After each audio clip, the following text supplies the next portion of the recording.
Bonjour à tous et bienvenue dans Smart Patrimoine. Smart Patrimoine, l'émission qui vous accompagne dans la gestion de vos finances personnelles et qui décrypte également avec vous les actualités et les enjeux du secteur de la gestion de patrimoine. Une émission que vous pouvez retrouver tous les jours sur Bismart. Et au sommaire de cette édition, nous commencerons tout d'abord avec Patrimoine Passion, le rendez-vous dédié aux investissements plaisir, passion ou alternatives de Smart Patrimoine.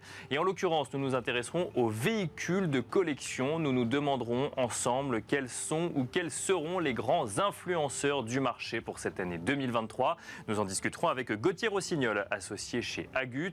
Nous enchaînerons ensuite avec Enjeu Patrimoine, un enjeu patrimoine qui reviendra sur la réglementation européenne, ou en tout cas sur les discussions au niveau de la Commission européenne vis-à-vis d'une potentielle interdiction des rétrocessions pour les conseils en investissement financier. Nous ferons le point dans un instant avec Benoît Lombard, président de Maison Laplace. On se retrouve tout de suite sur le plateau de Smart Patrimoine.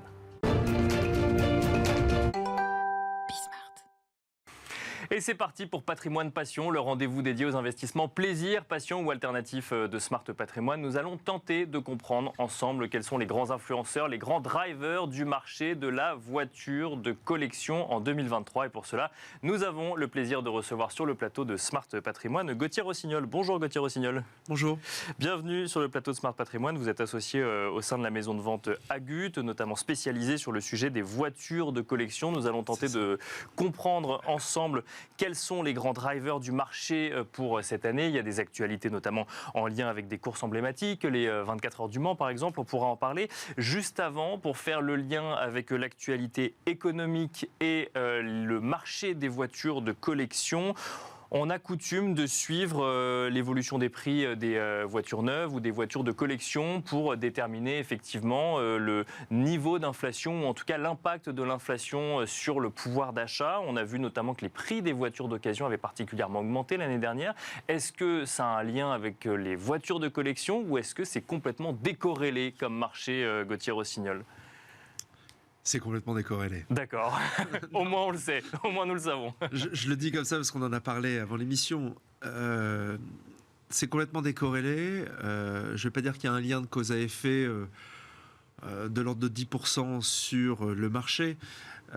C'est plutôt que nous allons de plus en plus dans des périodes incertaines vers des choses qui nous sont chères, des valorisations qui ont été produites à une époque où tout allait plutôt bien. On se projette non pas dans le futur, mais dans le passé, parce que c'est des valeurs qui nous rassurent. Bien sûr. Et aujourd'hui, l'automobile de collection, très clairement, a un côté rassurant, parce qu'il se réfère à une période où tout allait bien. L'automobile d'occasion ne nous fait pas dire qu'à l'époque, c'était mieux. Donc il n'y a pas réellement de lien. À la rigueur, je disais 10% parce que un primo-accédant ou un jeune étudiant qui d'un seul coup devient un salarié s'achète une voiture, plutôt que de s'acheter une voiture moderne, va s'acheter une voiture qui a 20 ans. Et aujourd'hui, on se rend bien compte que, comme le marché est générationnel, il y a de plus en plus d'acheteurs qui vont acheter des voitures qui ont 20 ans. Et 20 ans aujourd'hui, pour certaines voitures, ça devient de la collection. D'accord, c'est qu'on est à mi-chemin entre l'occasion qui deviendrait une voiture de collection. Avec un courant qu'on appelle les Youngtimers, mais on aura l'occasion de le développer. Mais donc ça dépend des modèles pour le coup. Ça dépend complètement des modèles, parce que oui. Toutes les voitures qui ont 20 ans ne deviennent pas des voitures de collection. Fort heureusement, les Laguna ne le deviendront pas. D'accord.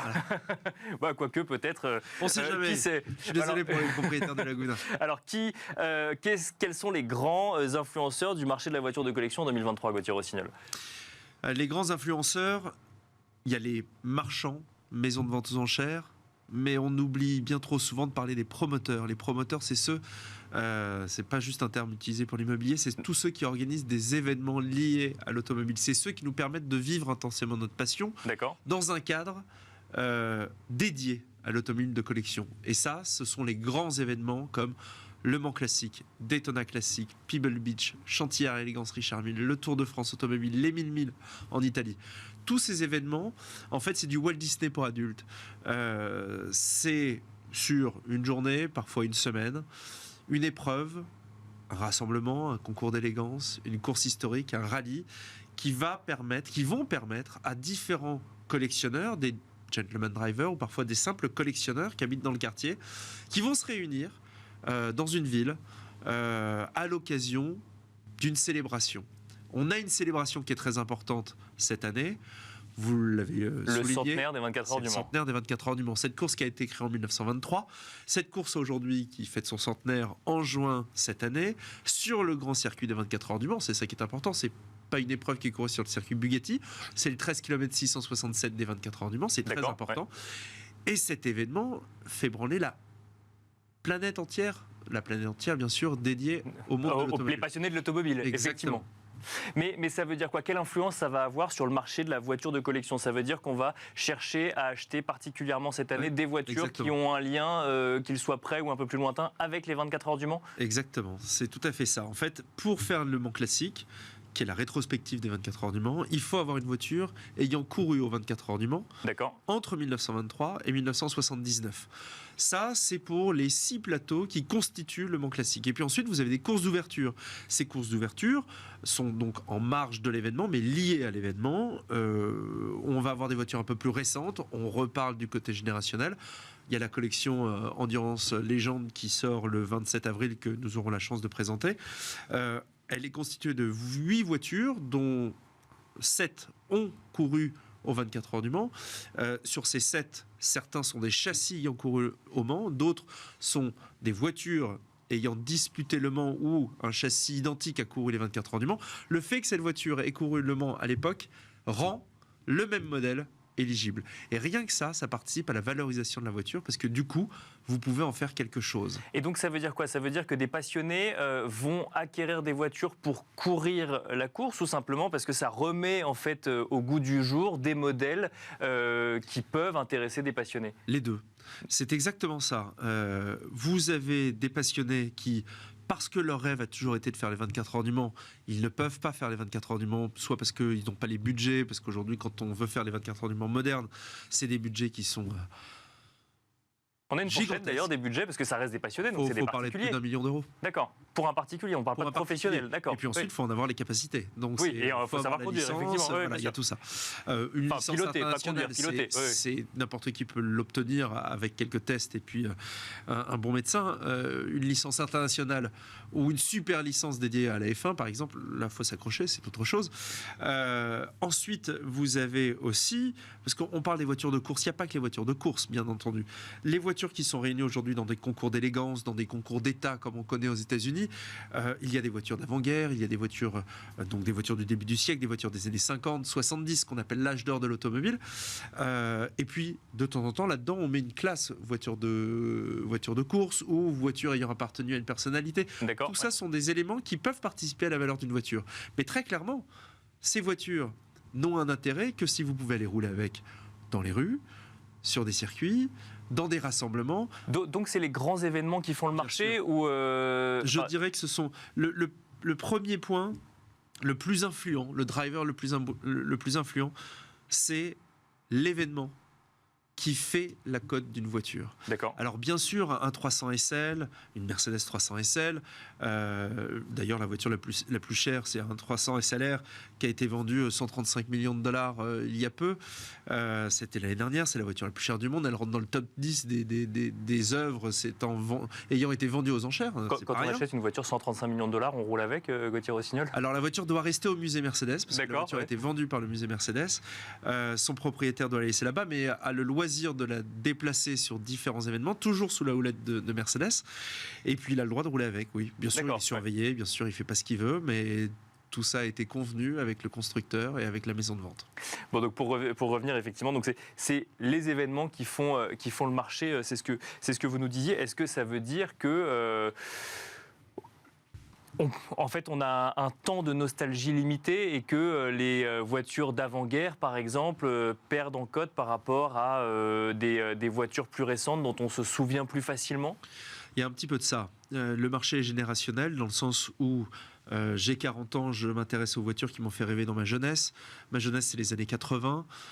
Donc aujourd'hui, on voit bien que les années 80, on le vend en poupe, mais je m'aperçois encore plus que les années 90 et 2000 l'ont plus encore. D'accord. Mais ils ont quel âge, les gens qui achètent des voitures de 90 et 2000? Ils ont mon âge aussi. Ils ont 10 ans de plus que moi, ils ont 20 ans de plus que moi, mais quand on est passionné, où quand on est investisseur, on regarde ce que l'on fait, on s'intéresse au marché.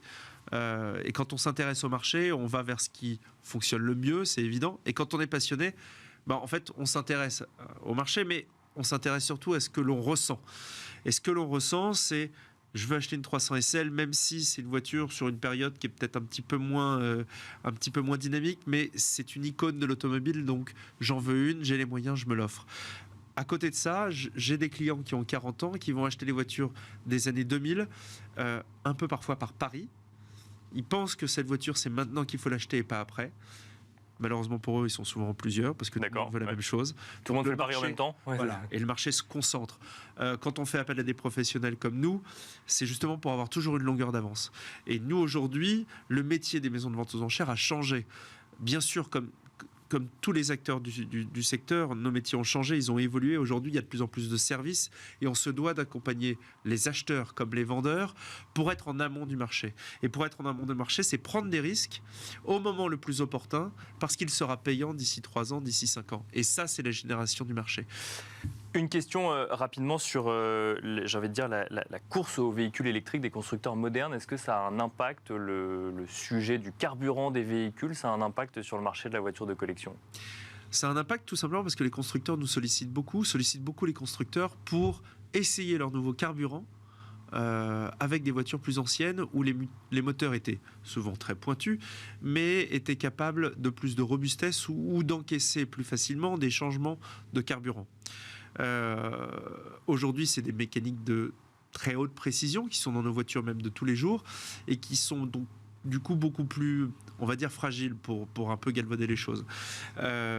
Les nouvelles technologies, et bien sûr vous parlez de l'électrique, l'électrique est une avancée technologique remarquable, mais ne va pas faire oublier pour autant, ne va pas faire disparaître le marché de la collection. Disons que le marché change encore une fois, mais il change dans le bon sens du terme, dans le sens où l'automobile ancienne ne s'est jamais aussi bien portée et l'automobile ancienne n'a jamais eu un aussi bel avenir.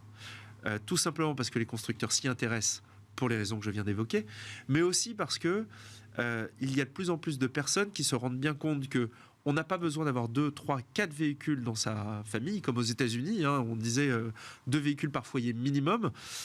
Aujourd'hui, en fait, on va avoir une voiture, parfois électrique, pour des transports quotidiens, parfois même pour les transports familiaux, pour partir en grandes vacances, et on va avoir un véhicule de loisir. Et on voit que le véhicule de loisir, et dans le véhicule de loisir, il y a les véhicules de collection, mais il y a aussi le camping-car pour partir à l'aventure, et ça, c'est encore plus grand, et c'est un marché qui est en plein boom. L'automobile de collection en fait partie. Merci beaucoup Gauthier Rossignol d'être venu sur le plateau de Smart Patrimoine. Je rappelle que vous êtes associé au sein de la maison de vente Agut, et quant à nous, on se retrouve tout de suite dans Enjeu Patrimoine. Et nous enchaînons à présent avec Enjeu Patrimoine, un enjeu patrimoine consacré au sujet des rétrocessions pour les conseils en investissement financier, un modèle qui existe en France mais qui pourrait être remis en cause par des discussions au niveau de la Commission européenne et notamment par une consultation publique, la Retail Investment Strategy. Nous en parlons tout de suite avec Benoît Lombard, président de Maison Laplace. Bonjour Benoît Lombard. Bonjour. Bienvenue sur le plateau de Smart Patrimoine. Alors, c'est un sujet qui anime la Commission européenne, ou plus particulièrement la commissaire européenne aux services financiers Mairead McGuinness, qui a lancé en 2021 une consultation publique Retail Investment Strategy, une consultation globale, mais qui contient notamment cette idée de suppression potentielle des rétrocessions pour les conseils en investissement financier, en prenant comme exemple, par exemple, le Royaume-Uni ou les Pays-Bas. Et c'est un sujet qui n'est pas nouveau, mais cela pourrait aller au bout. On n'a pas encore les dates définitives, mais il y a une possibilité qui ferait qu'au niveau européen, on pourrait supprimer les rétrocessions. Avant de revenir sur le sujet actuel, est-ce qu'on peut revenir sur la chronologie des faits et sur le fait que ce sujet soit revenu sur la table au niveau européen, Benoît Lombard? Un vrai sujet. Donc, mais un sujet, c'est vrai qu'il y a une espèce de serpent de mer, puisque l'on sait que les directives MIF 2, qui encadrent la distribution de produits d'investissement financier. Dès l'instant où ce sont des titres qui s'est appliqué en France en 2018. Après, on a eu la DDA, la directive sur la distribution de produits d'investissement assurantiel, PIF, donc financier, PIA, produits d'investissement assurantiel, DDA. Et 2018 aussi l'application. Et à l'époque, je m'étais beaucoup investi pour essayer de lutter contre quelque chose qui me paraissait complètement farfelu et qui était un échec. Vous visiez l'Angleterre et les Pays-Bas, c'est un échec. Donc on aura l'occasion d'en reparler, la RDR. Ce qui n'est pas forcément le point de vue de Mairead McGuinness, mais on pourra en reparler effectivement. Le point de vue de Mme McGuinness, il n'est pas encore complètement officiel. On en reparlera aussi. Et donc là-dessus, il n'y avait pas eu d'interdiction de rétrocession. Pour peu, bien évidemment, que le modèle sur lequel nous reposons, et pour rentrer dans le détail, dès l'instant où on est conseiller d'investissement financier non indépendant, au sens de MIF 2, les rétrocessions sur les produits d'investissement financier ne sont pas interdits. Je ne parle que des produits d'investissement financier, puisque la DDA, elle, n'en parle pas du tout. Bien sûr. L'interdiction en tant que telle. Donc, dès l'instant où ça s'est appliqué en France, on pouvait se déclarer non indépendant au sens de MIF 2. Et puis, pour peu que, et ça, c'était notre fer de bataille, c'est toujours le fer de bataille de l'ensemble, on va dire, des associations qui représentent les intérêts des conseillers d'investissement financier, mais non seulement des CIF, mais aussi des épargnants, c'est que, dès l'instant, on est transparent, où il n'y a pas de conflit d'intérêts, où c'est encadré, où c'est disclosé, comme on dit, sans avoir ce néologisme anglo-saxon. C'est ça. Il n'y a pas d'interdiction. Le modèle, c'est on peut toucher des rétrocessions venant des distributeurs de produits, c'est transparent vis-à-vis de l'épargnant, et c'est comme ça que se rémunère le conseiller en investissement financier qui du coup ne facture pas à son client d'honoraires de l'autre côté. Bien sûr. Alors, règlement général de l'AMF, l'article 325.6, nous le dit, dès l'instant où le CIF, qui soit du reste indépendant ou non indépendant, doit avoir un caractère à l'égard de son épargnant, à l'égard de son client, clair, honnête, loyal, et donc on s'inscrit bien évidemment dans ce contexte-là. Donc on est à la fois transparent, on dit ce que nous gagnons, on est à la fois, on disclose, on lui dit combien on gagne, on lui dit quel est notre mode de rémunération, on lui dit combien on gagne, on peut avoir un système hybride en France, commission versée sur des rétrocessions, mais aussi des honoraires, et on est transparent vis-à-vis. Mais surtout, on lui délivre un conseil dans le temps. Et MIF 2 nous avait dit à l'époque que l'interdiction, qu'il n'y avait pas d'interdiction de commission, dès l'instant où elle visait à améliorer la qualité du service. La DDA, quant à elle, ne parlait pas d'interdiction, et elle dit les commissions sont autorisées dès l'instant où elles ne nuisent pas aux intérêts du preneur d'assurance. Alors, c'est deux notions différentes. Quand même. Ça, c'est 2018. Si on va en 2021, cette Retail Investment Strategy, cette consultation on va peut-être s'arrêter en 2018, parce que ça fonctionne. Et je rappelle que l'Union européenne, c'est 27 États membres. Dans les États membres, maintenant 27. En 2018, on était 28. Ouais. Puis il y en a un qui fait exit. Le Brexit. Bien sûr, les Britanniques, ils sont partis. Donc on n'est plus que 27. Notamment un État qui a interdit les rétrocessions. Le Royaume-Uni, où eux, ils avaient appliqué la RDR, leur application de régulation en 2013, pour faire face, il est vrai, localement, à des excès. Et là, on a complètement interdit les rétrocessions. Mais il s'en est suivi quoi ? Il s'en est suivi un appauvrissement de la qualité du conseil. Il s'en est suivi aussi un élément qu'on ne met pas assez en avant, c'est-à-dire l'accès au conseil par le biais d'honoraires à la clientèle la plus fortunée.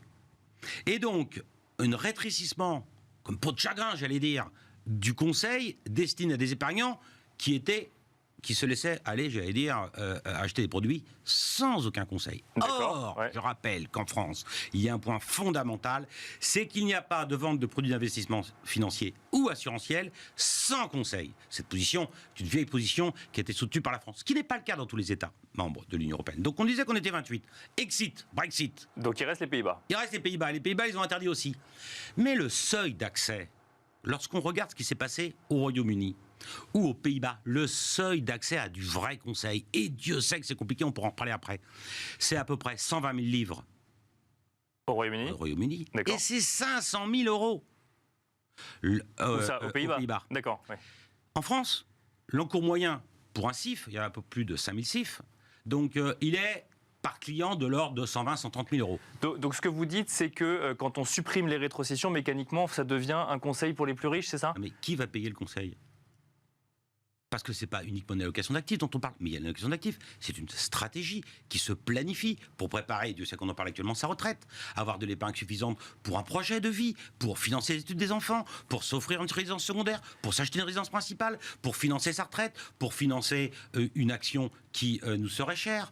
Eh bien, ce conseil s'inscrit dans le temps. On définit l'orientation de gestion, on définit le scoring de risque, on vérifie l'adéquation du risque avec le produit à l'instant T, on adapte l'adéquation financière, je termine, on adapte l'adéquation financière avec l'environnement macroéconomique. Et Dieu sait qu'aujourd'hui, je rappelle, l'année dernière, 2022, 2 cracks. Crack obligataire, crack action. On voit un peu les incidences qui existent sur la remontée des taux. Qui conseille l'épargnant?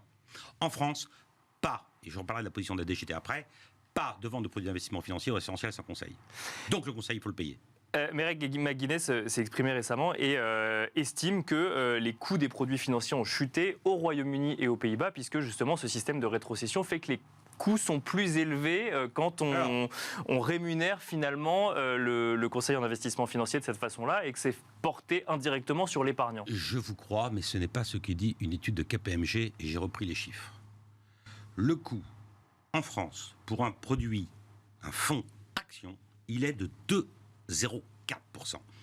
Aux Pays-Bas, il est de 1,93%. Mais 500 000 euros, le seuil d'accès. Il faut savoir de quoi on parle. Au UK, au Royaume-Uni, il est 2,50%. Donc, on voit que UK, c'est carrément plus cher. Pays-Bas, mais avec un seuil d'accès beaucoup plus élevé, c'est 0,10 de plus. Donc, c'est pas vrai. Donc, KPMG, une étude qui a été diligentée par les associations représentatives des CIF en France, nous a amené ce résultat. Et on sait aussi que dans ce qui a présidé à l'idée qui a été développée le 24 janvier par Meredith McGuinness d'interdiction de rétrocession, une idée qui n'est pas encore officielle. Oui, bien sûr, on est effectivement dans les discussions, dans les effets d'annonce. Exactement. Cette idée-là repose sur une étude qui, elle, est partie sur un socle, une assiette, on va dire, de consultation qui s'est avérée erronée. Bon, donc la méthodologie, elle est à revoir en la matière. Donc j'invite Meredith McGuinness et la Commission européenne à vérifier ses sources. Donc ça ne coûte pas plus cher un système de rétrocession aujourd'hui, ça ne vient pas gréver le rendement. Je vais vous dire que ça coûte, moi. Et du reste, l'AMF, vous savez qu'on a des FRACIF, des fiches de renseignement approfondies des CIF, et puis on doit, chaque CIF, les 5000 CIF en France, les renseigne. Et puis, bien évidemment, l'AMF, à qui on donne ces fiches de renseignement approfondies, émettent un rapport qui est public tous les ans. La rétrocession sur des produits d'investissement financier, en moyenne, sont de 0,32. Alors 0,32 sur un encours moyen, admettons, par client, entre 120 et 150 000, ça coûte le prix d'un abonnement à la fibre par mois. Est-ce que pour le prix d'un abonnement à la fibre par mois, on est capable de se priver d'un conseil qualitatif? Les conseillers en investissement financier en France, ils sont multidiplômés, ils ont tous des bacs plus 5, des M2. Moi, de mon temps, c'était des 2 SS. Bon, des M2. Ils sont agréés indirectement par l'intermédiaire des associations de CIF, à tel point que c'est un succès l'association de CIF qu'on a créé les associations de courtiers. Bon, donc justement, tout fonctionne bien, personne ne se plaint. Et juste un point, Emmanuel Moulin, le patron de la DGT. Bien sûr, oui. Il s'est prononcé. Et qu'est-ce qu'il a dit, Emmanuel Moulin? Merci à la DGT, mais c'est pas étonnant, puisqu'ils nous connaissent bien. Il a dit que je suis opposé, le 4 février 2023, je suis opposé à toute proposition visant l'interdiction de rétrocession. Bon. Voilà. Autre argument qui ressort de cette Retail Investment Strategy, c'est l'idée que sur un modèle de rétrocession, le conseiller d'investissement financier ne proposerait que les produits qui sont le plus rentables pour lui. Mais ça, c'est un argument que... La personne qui ferait cela serait la plus stupide et idiote qu'elle soit. Et je vous explique pourquoi. Si vous vendez le produit qui est le plus margé, est-ce pour autant le meilleur? Par hypothèse, non. C'est la question. Donc, ça va induire 2 effets. Le premier effet, c'est qu'on va avoir un épargnant qui va être insatisfait parce que les performances ne sont pas bonnes. Deuxième effet, c'est que les rétrocessions qui sont assises sur une assiette, donc puisqu'on a un produit qui ne fonctionne pas, l'assiette sur laquelle sont basées les rétrocessions va descendre. Un épargnant insatisfait, une assiette sur laquelle sont basées les commissions futures, mauvaise. Qui y gagne? Donc ce que vous dites, c'est que ce serait se tirer une balle dans le pied finalement de fonctionner comme ça? C'est stupide. Et pour preuve que ce n'est pas ainsi que cela fonctionne au niveau global, je ne dis pas qu'il ne peut pas y avoir, comme dans tout métier, des brebis galeuses, mais elles devront être sanctionnées et durement. Donc, mais celles qui ne font pas ça, une grande majorité, je veux dire, tous ceux que je connais, moi, donc ceux qui connaissaient des gens qui étaient respectés par les règles du jeu, croyez-moi que j'étais ancien président de la CNCGP, bien sûr, il y avait des sanctions, il y a une commission de sanctions, et puis l'AMF aussi a une commission de sanctions, donc il doit être sanctionné durement. Mais c'est epsilonesque, si je puis dire ainsi. Et c'est quoi la meilleure preuve? Là encore, les chiffres. On a 90% des épargnants extrêmement satisfaits, à tel point qu'ils sont capables, conseillés par des CIF, qui sont capables de nous proposer à leurs amis nos services en nous recommandant, avec une durée moyenne de détention de conseil qui est supérieure à 16 ans, pour une profession qui est toute jeune. Franchement, qui est lésé? On avance, Benoît Lombard, sur donc effectivement consultation publique en 2021. Nous sommes en 2023. Est-ce que cette fin des rétrocessions évoquée dans ce texte, Retail Investment Strategy, peut voir le jour au niveau européen et uniformisé du coup pour tous les acteurs du marché? Le RES, il vise à améliorer la participation des investisseurs. Donc, et il est multilatéral. Il est multitexte et il va s'insérer dans tout un tas de réglementations qui ont été pensées et construites à l'issue d'âpres négociations. Vous savez que la Commission est la seule entité au Parlement européen qui a la faculté de pouvoir proposer un texte. Il n'y a pas de, comme on dit en France, de proposition de loi. Il n'y a que de projets de loi qui viennent de la Commission européenne. Et puis, elle propose des textes et là, s'instaure un trilogue entre la Commission, le Conseil et puis les parlementaires européens. En l'occurrence, pour ce qui est des textes d'obédience financière, c'est la Commission Econ, donc du Parlement européen. Et puis là, on discute. Et là, on a discuté pour DDA. Là, on a un texte transversal qui doit être proposé assez rapidement, puisque, effectivement, si Marianne McGuinness s'est prononcée a priori en faveur de l'interdiction des rétrocessions, contre la rétrocession, si on veut, donc, mais sa position officielle, définitive de la Commission, elle devrait arriver le 5 avril. Peut-être même ultérieurement, il y a quelques sujets. Il y a des discussions là-dessus, mais pour l'instant, c'est le 5 avril. Oui. Pour l'instant, on est encore le 5 avril comme date ultime. Puis après, on va rentrer dans le cadre du trilogue. On va discuter. À nous de travailler avec les parlementaires européens, à nous de convaincre des parlementaires européens, à nous de convaincre les parlementaires français, et je remercierai les membres de la commission Econ français, donc du Parlement européen, qui sont tous derrière nous, à l'instar de la DGT, mais à l'instar aussi, indépendamment de la Direction générale du Trésor, des bras armés que sont l'ACPR et l'AMF, donc qui ne voient pas où est la difficulté, puisque la nouvelle présidente de l'AMF a estimé que ce n'était pas non plus un sujet aujourd'hui. Donc, arrivons en discussion. Et puis arrivons en discussion jusqu'à quand? Qu'est-ce qui se passe en 2024? Marianne McGuinness exit. Elle devrait partir comme commissaire européen. Il y a un renouvellement des parlementaires européens. Donc, il y a un renouvellement de la Commission. Et il n'y aura pas de vote avant, vous pensez? On fera tout pour essayer, à supposer que cette position saugrenue soit retenue, donc on fera tout pour éviter qu'avant 2024, avant le renouvellement de la Commission, avant le renouvellement du Parlement européen, ce texte stupide s'applique. Qui n'a pas les faveurs de la France, qui n'a pas les faveurs de l'ensemble de l'Allemagne, qui n'a pas les faveurs, aussi un élément quand même fort dans la construction européenne, la France et l'Allemagne sont contre.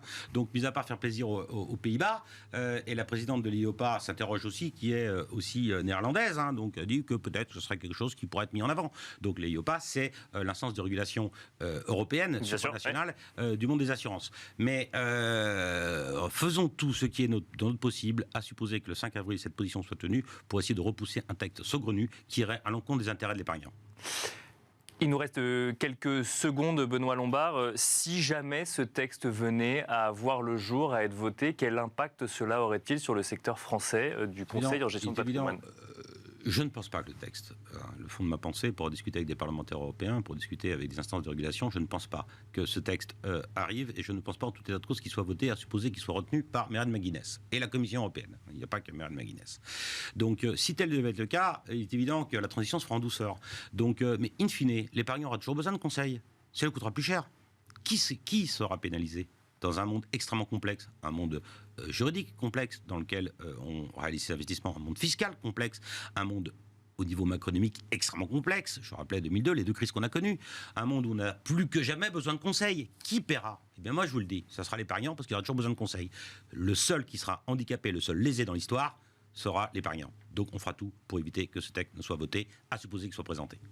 Merci beaucoup Benoît Lombard d'être venu sur le plateau de Smart Patrimoine. Je rappelle que vous êtes président de Maison Laplace. Merci beaucoup. Merci à vous également de nous avoir suivis et je vous dis à très vite sur Bismart pour un nouveau numéro de Smart Patrimoine.